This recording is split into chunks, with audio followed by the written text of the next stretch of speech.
ஒரு வாரம் டூரு துணி வெட்டியோடலாம் வர்றப்போ எல்லாத்தையும் இறக்கி வச்சு நீங்களே திறந்து பார்த்தீங்கன்னு சொல்லிட்டு ஒரு 10 நிமிஷம் அதெல்லாம் பார்க்க வச்சு தான் அழைச்சிட்டு போனோம். எங்களை எங்கள் வண்டியெல்லாம் செக் பண்ணாங்க.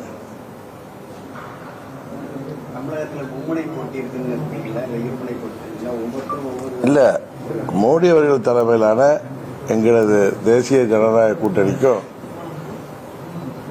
இந்த இந்தி கூட்டணிக்கு தான் இன்றைக்கு போட்டி இருக்கு.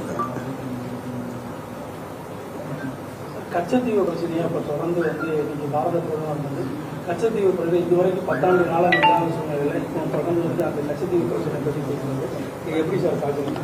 இதுவரைக்கும் இல்லாத ஏன்னா இன்றைக்கு மீனவர்கள் அதிக அளவில் பாதிக்கப்படுறாங்க. 10 ஆண்டுகளாக பிரதமரிடம் டெய்லி மீனவர்கள் பிரச்சனை கொண்டு செல்லப்படுகிறது. வெளியுறவுத்துறை அமைச்சர் இலங்கை அரசாங்கத்தோடு போராடி அவர்களெல்லாம் விடுதலை செய்ய வேண்டிய கட்டாயம் இருக்கிறது. இதுக்கெல்லாம் பிரச்சனை யாரு காரணம்?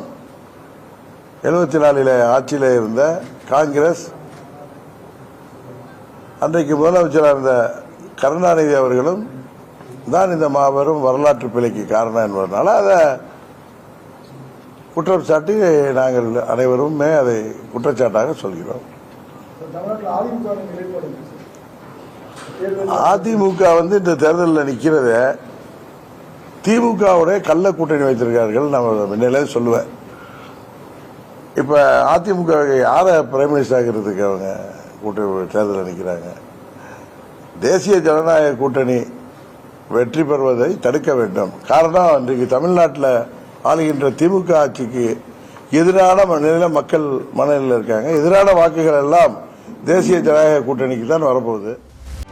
செய்திகளை உடனுக்குடனும் துல்லியமாகவும் தெரிந்து கொள்ள சப்ஸ்கிரைப் பண்ணுங்க.